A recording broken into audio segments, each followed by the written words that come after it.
You don't know me, but I'm alive because of you. I came into this world in 1977. The first couple years of my life were pretty normal. Teething, learning to walk, depriving my parents of sleep. But when I turned 2, I started getting ear infections that wouldn't get better. I would fall and get bruises that would never go away. After many trips to the doctor, they finally gave me a blood test. A couple of days later, my parents and I arrived at St. Jude. Acute lymphoblastic leukemia. Cancer. That was the diagnosis. Back in 1979, the survival rate for kids with ALL was about 50%. Today, it's about 94%.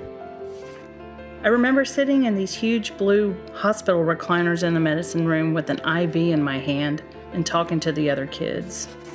I also remember the spinal taps. We called them back sticks. But I have many happy memories there too.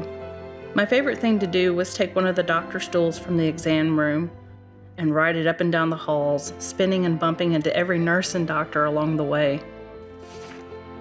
I finished treatment in 1982. Everything was great with my health, but I experienced some difficulty learning in grade school due to some of the effects of the chemotherapy. After extra tutoring help, I finally began to thrive around middle school. It was about this time in my life I started drawing and coloring a lot. It was the one thing I could do that no one graded or told me I needed help with. It was relaxing to me. I put away all bad thoughts and just focused on art. It was my escape. By the time I got to high school, my grades were even better.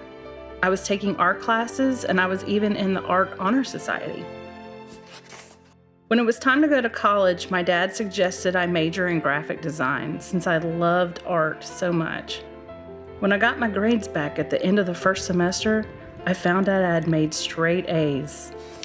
I still had to study like crazy and I worked a full-time job and tried to have a social life. Then in 1998, my father passed away from a heart attack.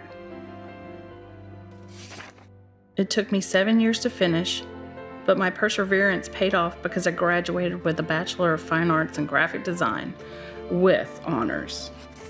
When I walked across that stage, I saw my sad younger self. The little girl who had cancer, the little girl who struggled so much in school, had finally graduated from college. I only wish my dad could have seen me walk across that stage, but I know he was looking down on me from heaven. Now I'm a mother of 2 kids. I often put myself in my parents' shoes. It's given me an even better understanding and appreciation of how St. Jude affects lives and families. My name is Adrienne. St. Jude gave me a future, more than just a second chance at life. It helped me realize that hard work, perseverance, and the will to never give up will take you further than you've ever dreamed. Sometimes you have to get through the worst to get to the best. If it wasn't for supporters like you, my story would not be possible. You give kids and their families hope. Thank you.